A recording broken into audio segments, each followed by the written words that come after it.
Hi guys, it's Luton here, and today I've got another episode on the cutting room for you, and we're going to be looking at the Elgato Game Capture HD software. Now this is going to be a very simple tutorial to begin with. Now what we have here is we have my recorded stuff, so we've got Battlefield 3 up here on the right, we've got Far Cry, Final Fantasy, Pixel Junk Shooter. Now you can see that basically the separate videos I've recorded are listed down here. So we've got videos, there's one that's 2 hours long and another one down here about half an hour. So that's a lot of footage, and you can see that here the footage, this is where it is. It's a scroll bar you can look through, and there's a little zoom button over here so you can zoom out if you want to see. For example, that's the whole session. Okay, so we can go right back through all the way, all the footage. And if we go up to over here, this is a little section I've selected. So let's zoom back in. Now what you can do, the way you cut that is if you go to the footage, there's a little scissor tool down here. You click that and it will, it will segment your video. It will make it a separate section. And then when you found a section of video that you like, you just simply make 2 cuts at the start and beginning of that section. And then you can literally, you can either delete the other footage, which leaves you with that one remaining part, but it will still store the whole footage. But the best thing to do is to make a new video from the timeline selection. So what I'm doing is just right clicking and then new video from timeline selection. And then you'll see that pops up here and it will say January 1st, the title, Battlefield 3 clip. And then if you were to do it again, it would probably say clip 2 or whatever title that was going to be. And then we can see that that is literally just this round that I've selected here. Now, when we get to this point, you can then do a couple of things with it. You can either upload it straight to YouTube, you can send it to different formats. So for example, if I want to send it to Final Cut, you can go ProRes here, or you can export it and then convert it at your leisure.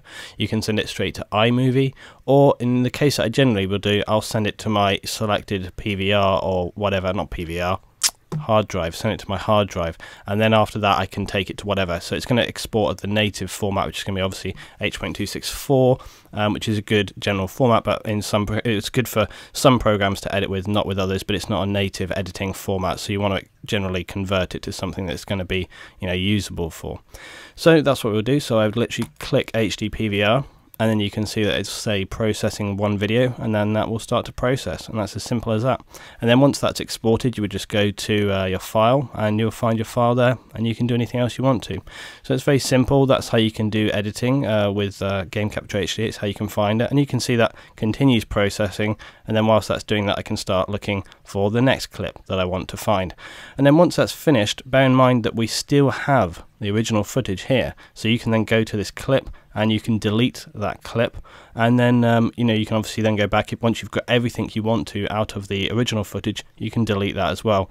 And when it comes to games like FPS, if it's stuff that's kind of rolling on, if you're doing constant things, unless it's a particularly special round, I would advise you to try and stay on top of your files, because they do take a lot of space. And something that I've found is that, particularly with Battlefield, you can forget, like when you play in a game, you will remember things from the night before. You'll be like, oh yeah, I remember I was having this bit where I was fighting up this road and these guys, and my team managed to flank really well. So you remember things that you want to talk about. But if you leave it for like a week, you will forget all of those bits. And if you've done what I've done, which is often record like set a long time, so 2.5 hours here, okay, that's a lot of footage to go through.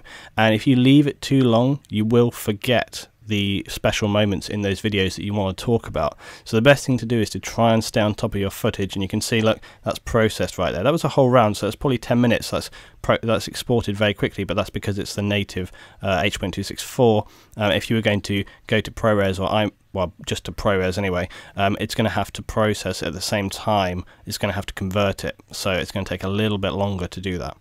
But anyway, as I was saying, just try and stay on top of your files. So I would, go through these within at least a day or so of actually doing the footage. Now I know that's not always feasible, it's not always going to be necessary, but it's the best thing to do if you can, because then you can stay on top of your files. And now I've exported that, I can just delete this, and that'll be fine. So thanks for watching this one, guys. It's a very, very short, very simple little overview, but I hope it give a little bit of a help for people that may be thinking about starting to record footage and want to know the kind of, how you might manage your files when you're starting at this stage to export. I'll do some more videos showing how I would then go on into the next stage. Thanks for watching. If you've enjoyed this, as always, please rate and share, and I'll see you next time for some more cutting room videos.